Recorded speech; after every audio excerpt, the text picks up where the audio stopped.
Assalamualaikum warahmatullahi wabarakatuh. Teman-teman, selamat datang di Mahkota Channel. Di video kali ini, kita akan menyajikan kisah inspiratif tentang Prabowo Subianto dan Titik Soeharto, perjalanan hidup mereka yang penuh makna dan pelajaran. Jangan lupa like, komen, dan subscribe supaya nggak ketinggalan video menarik lainnya. Selamat menonton. Pagi itu, suasana di kediaman Prabowo Subianto di Jalan Kertanegara tampak lebih ramai dari biasanya. Beberapa mobil mewah berderet di halaman, menandakan kedatangan tamu-tamu penting.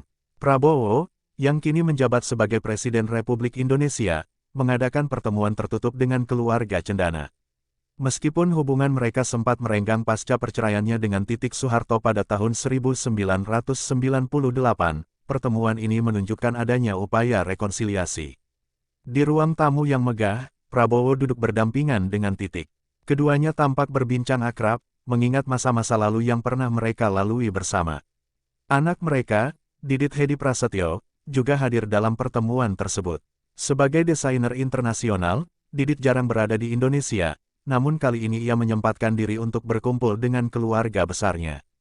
Tommy Soeharto, adik Titik, turut hadir dan memberikan sambutan hangat kepada Prabowo.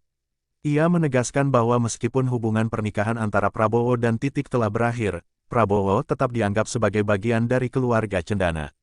Hal ini ditunjukkan dengan masih terpajangnya foto-foto Prabowo di kediaman keluarga tersebut.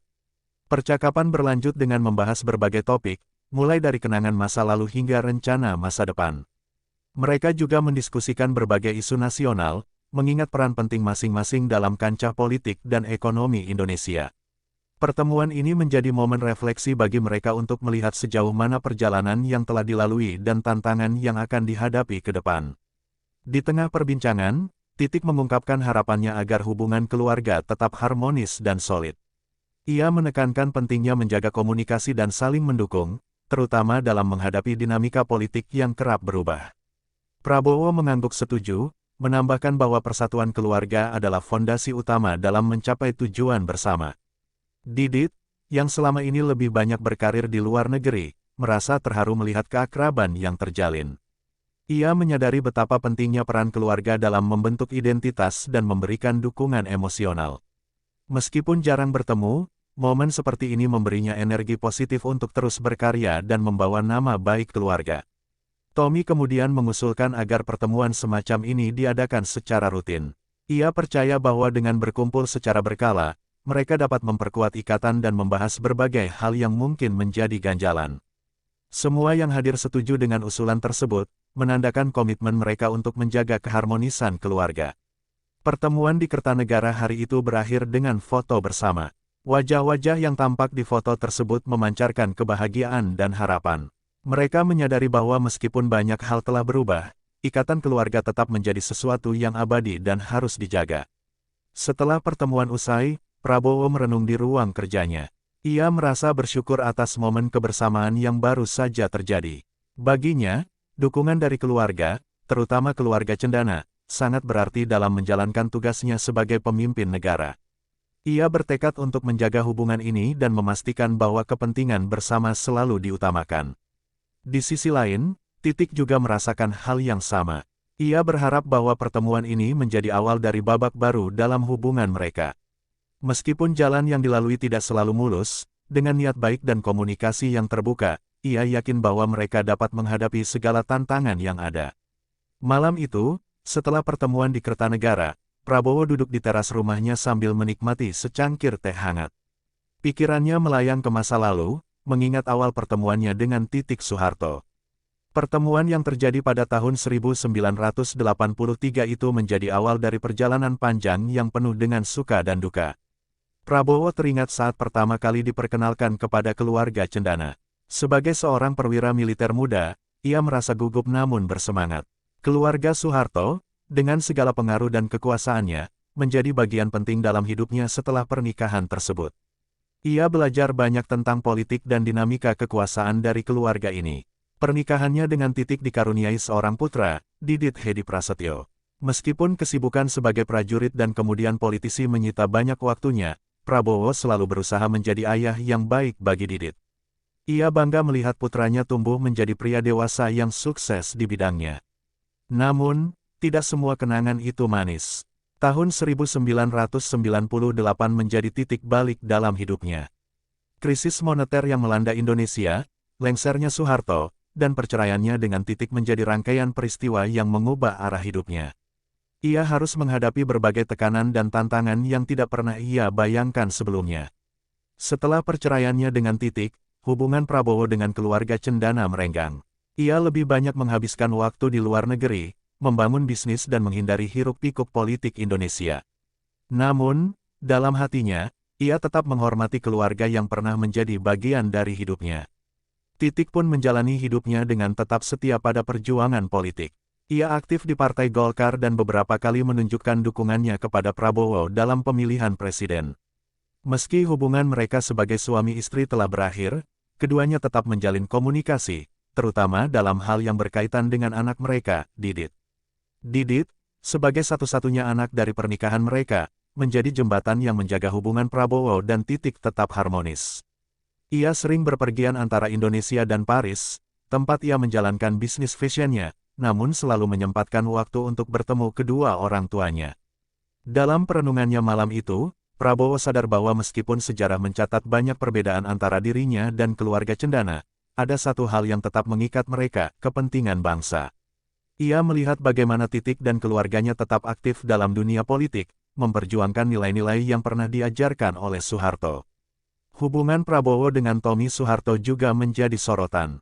Tommy, yang dikenal sebagai figur kontroversial dalam politik dan bisnis, memiliki dinamika tersendiri dengan Prabowo. Keduanya pernah berada di pihak yang sama, namun juga pernah bersinggungan dalam beberapa hal, terutama dalam politik nasional.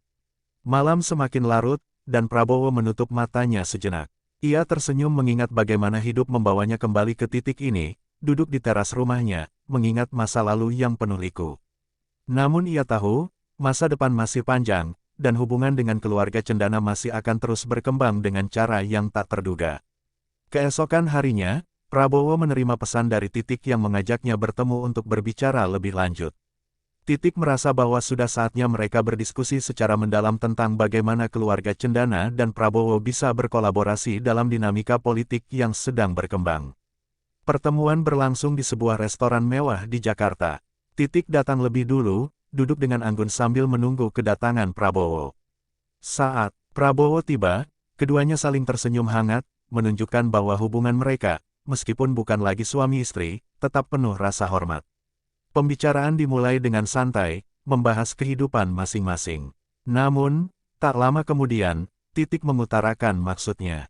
Bang, menurutku kita perlu lebih sering bekerja sama. Kita punya visi yang sama untuk negara ini, ujarnya serius. Prabowo mengangguk. Aku setuju, Tik. Politik selalu berubah, tapi kalau kita punya tujuan yang sama, seharusnya kita bisa menemukan jalan terbaik, balasnya. Titik kemudian membahas posisi keluarga Cendana dalam politik saat ini. Meskipun mereka masih memiliki pengaruh besar, banyak pihak yang mempertanyakan relevansi mereka di era baru. Kami butuh strategi yang lebih matang. Dan aku rasa, Bang Prabowo adalah orang yang tepat untuk merancangnya, katanya. Prabowo mengerti maksud Titik. Ia tahu bahwa nama Soeharto masih menjadi simbol kuat dalam politik Indonesia, tetapi juga memiliki tantangan tersendiri. Ia harus berhati-hati dalam mengambil langkah agar tidak menimbulkan kontroversi yang tidak perlu. Di sisi lain, Prabowo juga melihat peluang. Jika hubungan dengan keluarga Cendana bisa lebih diperkuat, maka dukungan politiknya akan semakin solid. Basis massa yang loyal kepada Soeharto masih ada, dan bisa menjadi aset berharga dalam kontestasi politik mendatang. Setelah berdiskusi panjang, mereka sepakat untuk lebih sering bertukar pikiran dan menyusun strategi bersama. Prabowo merasa bahwa ini bisa menjadi awal dari babak baru dalam hubungannya dengan keluarga Cendana, bukan hanya secara personal, tetapi juga dalam ranah politik. Saat pertemuan berakhir, Titik menatap Prabowo dengan tatapan penuh makna. Bagaimanapun, Bang, kita selalu punya ikatan. Aku ingin melihat bangsa ini maju, dan aku yakin Bang Prabowo bisa mewujudkannya. Prabowo tersenyum dan menjabat tangan Titik. Terima kasih, Tik. Aku akan melakukan yang terbaik. Untuk bangsa, dan untuk semua yang pernah kita perjuangkan bersama. Setelah pertemuan itu, Prabowo mulai merancang strategi baru dalam politiknya. Ia sadar bahwa hubungan dengan keluarga Cendana bukan hanya soal sejarah pribadi, tetapi juga tentang kekuatan politik yang masih memiliki pengaruh besar. Sementara itu, Titik mulai menggerakkan jaringan lama yang masih loyal kepada keluarganya. Ia bertemu dengan sejumlah tokoh politik senior yang pernah bekerja di bawah kepemimpinan Soeharto, membahas bagaimana mereka bisa kembali memainkan peran dalam pemerintahan. Tommy Soeharto, yang selama ini lebih fokus pada bisnisnya, mulai menunjukkan ketertarikan untuk kembali aktif di dunia politik. Ia menghubungi beberapa kolega lamanya dan membahas kemungkinan membangun kembali kekuatan keluarga Cendana dalam dunia politik modern. Prabowo menyadari bahwa kehadiran Tommy dalam strategi ini bisa menjadi pedang bermata dua. Di satu sisi, Tommy memiliki pengaruh yang besar, tetapi di sisi lain, ia juga memiliki sejarah yang kontroversial. Untuk menghindari gesekan yang tidak perlu, Prabowo mengatur pertemuan tertutup antara dirinya, Titik, dan Tommy. Dalam pertemuan itu, ia menegaskan bahwa jika mereka ingin bekerja sama, semuanya harus dilakukan dengan cara yang bersih dan sesuai dengan kepentingan bangsa. Tommy, yang selama ini dikenal sebagai figur yang keras, awalnya tampak skeptis. Namun, setelah diskusi panjang, ia setuju untuk mendukung Prabowo, asalkan kepentingan keluarga tetap terjaga. Titik, yang menjadi penengah dalam pertemuan itu, menegaskan bahwa tujuan mereka bukan hanya soal politik, tetapi juga tentang menjaga warisan keluarga Soeharto. Kita harus memastikan bahwa nama ayah tetap dihormati, bukan malah digunakan untuk kepentingan pribadi semata, katanya. Setelah mencapai kesepakatan, mereka mulai menyusun langkah konkret. Salah satu strategi utama adalah memperkuat jaringan loyalis di berbagai daerah, terutama di kantong-kantong pemilih yang masih memiliki nostalgia terhadap era Orde Baru. Prabowo juga mulai membuka komunikasi dengan beberapa partai politik lain yang memiliki kedekatan dengan keluarga Cendana. Ia tahu bahwa dukungan politik yang solid akan menjadi kunci utama dalam memenangkan pertarungan politik di masa depan. Dengan strategi yang semakin matang, hubungan Prabowo dan keluarga Cendana memasuki babak baru. Mereka tidak lagi hanya sekadar keluarga dengan sejarah panjang, tetapi juga menjadi aliansi politik yang siap menghadapi tantangan di masa depan. Tidak butuh waktu lama sebelum publik mulai menyadari adanya kedekatan kembali antara Prabowo dan keluarga Cendana. Media mulai memberitakan pertemuan-pertemuan yang dilakukan secara tertutup, memunculkan berbagai spekulasi. Sebagian orang melihat ini sebagai upaya rekonsiliasi yang positif. Mereka percaya bahwa kolaborasi antara Prabowo dan keluarga Cendana bisa membawa stabilitas politik yang lebih baik bagi Indonesia. Namun, tidak sedikit juga yang skeptis. Beberapa pengamat politik menganggap bahwa ini adalah langkah pragmatis semata, yang bertujuan untuk mengamankan kekuasaan tanpa benar-benar memikirkan kepentingan rakyat. Di media sosial, perdebatan semakin memanas. Para pendukung Prabowo menyambut baik kerjasama ini, sementara pihak oposisi menganggapnya sebagai langkah mundur yang menghidupkan kembali bayang-bayang Orde Baru. Titik, yang selama ini dikenal lebih tenang dalam menghadapi kritik, tetap teguh pada pendiriannya. Ia menganggap bahwa yang terpenting bukanlah opini publik saat ini, tetapi bagaimana mereka bisa membuktikan bahwa langkah ini akan membawa dampak positif bagi negara. Prabowo, yang sudah terbiasa dengan kritik, hanya tersenyum saat mendengar berbagai tuduhan yang diarahkan kepadanya. Ia tahu bahwa politik selalu penuh dengan dinamika, dan yang terpenting adalah tetap fokus pada tujuan utama. Tommy, di sisi lain, merasa gerah dengan berbagai tudingan yang muncul. Ia beberapa kali memberikan pernyataan keras kepada media, menegaskan bahwa keluarga Cendana masih memiliki hak untuk terlibat dalam politik Indonesia. Melihat situasi ini, Prabowo memutuskan untuk mengambil pendekatan yang lebih tenang. Ia mulai melakukan serangkaian pertemuan dengan berbagai kelompok masyarakat, menjelaskan bahwa tujuannya adalah membawa stabilitas dan kemajuan bagi bangsa. Perlahan tapi pasti, narasi yang dibangun mulai mengubah opini publik. Banyak orang mulai melihat kerjasama ini sebagai sesuatu yang berpotensi membawa manfaat, bukan hanya sekadar aliansi politik yang pragmatis. Dengan semakin banyaknya dukungan yang mengalir, Prabowo dan keluarga Cendana semakin yakin bahwa mereka berada di jalur yang benar. Langkah selanjutnya adalah memastikan bahwa strategi mereka bisa dieksekusi dengan baik dalam dinamika politik yang terus berubah. Seiring menguatnya aliansi antara Prabowo dan keluarga Cendana, pihak oposisi mulai mengambil langkah untuk menghadang pengaruh mereka. Beberapa politisi dari kubu lawan mulai mengangkat kembali isu-isu lama yang terkait dengan Orde Baru dan keterlibatan keluarga Soeharto dalam politik masa lalu. Serangan media semakin gencar. Berbagai artikel dan opini mulai bermunculan, menyoroti kemungkinan kembalinya politik dinasti yang selama ini dikritik oleh banyak pihak. Mereka menuding Prabowo hanya memperkuat oligarki, bukan membangun demokrasi yang lebih baik. Tommy, yang selama ini menjadi figur paling kontroversial dalam keluarga Cendana, kembali menjadi target utama kritik. Isu-isu lama tentang kasus hukumnya diangkat kembali, seolah ingin menegaskan bahwa kehadiran keluarga Cendana dalam politik adalah ancaman bagi reformasi. Prabowo, meskipun sudah terbiasa dengan serangan politik, menyadari bahwa kali ini situasinya lebih kompleks. Ia tidak hanya harus membela dirinya sendiri, tetapi juga memastikan bahwa kerjasama dengan keluarga Cendana tidak merugikan citranya di mata publik. Titik, yang lebih diplomatis dibandingkan Tommy, mencoba meredam situasi dengan pernyataan yang lebih bersahabat. Dalam beberapa wawancara, ia menegaskan bahwa tujuan utama mereka bukan untuk mengembalikan Orde Baru, melainkan untuk membangun pemerintahan yang stabil dan kuat. Sementara itu, beberapa politisi senior yang pernah bekerja di era Soeharto mulai angkat bicara, memberikan dukungan kepada Prabowo dan keluarga Cendana.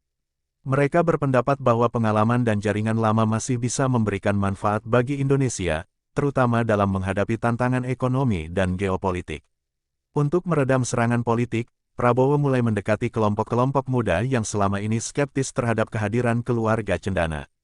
Ia menggelar diskusi terbuka, membahas visi dan misinya, serta menegaskan komitmennya untuk tetap menjunjung tinggi nilai-nilai demokrasi. Perlahan, strategi ini mulai membuahkan hasil. Beberapa tokoh oposisi yang awalnya keras mengkritik, mulai melunak setelah melihat bahwa Prabowo tidak sekadar mengandalkan nama besar keluarga Cendana, tetapi benar-benar memiliki rencana konkret untuk memajukan negara. Namun, tantangan belum berakhir. Beberapa kelompok masih terus menggalang kampanye hitam, mencoba menggiring opini publik bahwa Prabowo dan keluarga Cendana hanya ingin menguasai politik demi kepentingan pribadi. Menyadari bahwa pertempuran politik ini belum selesai, Prabowo dan timnya semakin memperkuat strategi komunikasi mereka.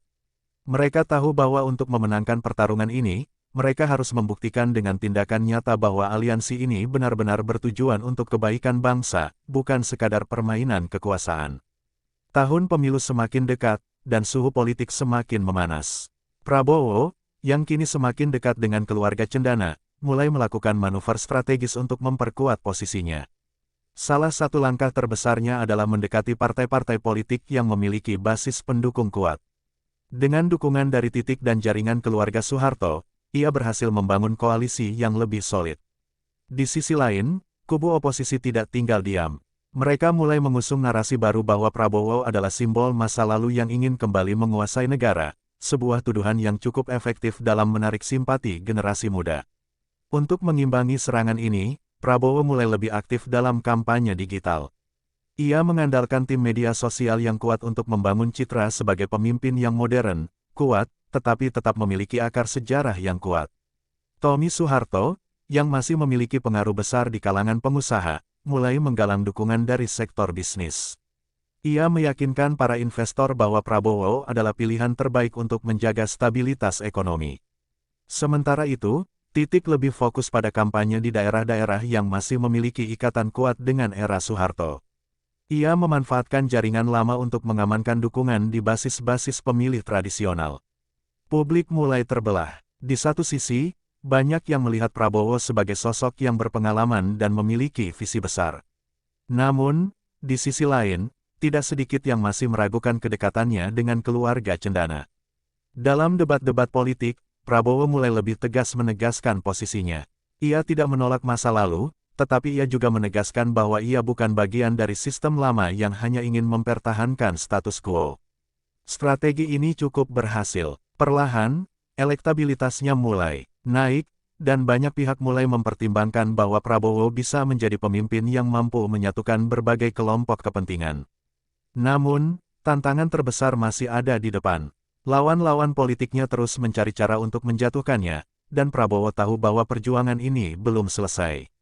Ia harus memastikan bahwa setiap langkahnya dihitung dengan matang, agar tidak terjebak dalam jebakan politik yang bisa menghancurkan peluangnya. Hari pemilu semakin dekat, dan suasana politik di Indonesia mencapai puncaknya. Prabowo dan timnya bekerja keras untuk memastikan bahwa strategi mereka berjalan dengan baik. Sementara itu, lawan politiknya semakin gencar menyerang, mencoba menggoyahkan dukungan yang telah ia bangun. Di tengah kampanye yang semakin panas, Prabowo mengadakan pertemuan tertutup dengan keluarga cendana. Ia ingin memastikan bahwa mereka tetap solid dan tidak membuat langkah yang bisa merugikan citranya. Titik dan Tommy menyatakan kesiapan mereka untuk mendukungnya hingga akhir.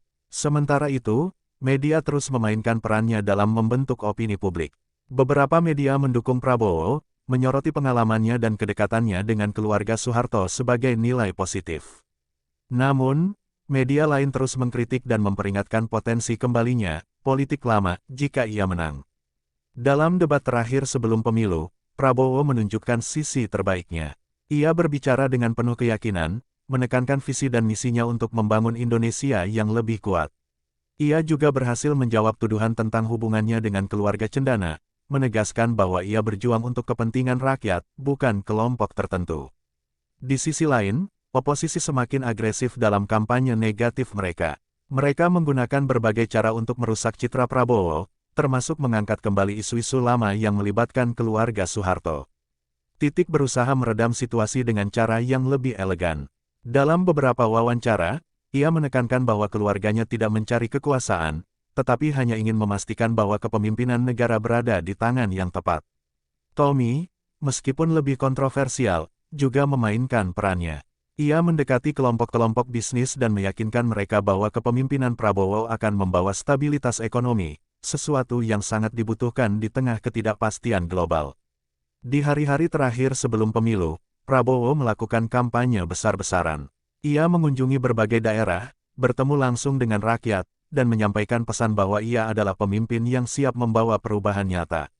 Publik semakin terbagi. Ada yang percaya bahwa Prabowo adalah pemimpin yang kuat dan berpengalaman, tetapi ada juga yang khawatir dengan bayang-bayang keluarga cendana di belakangnya.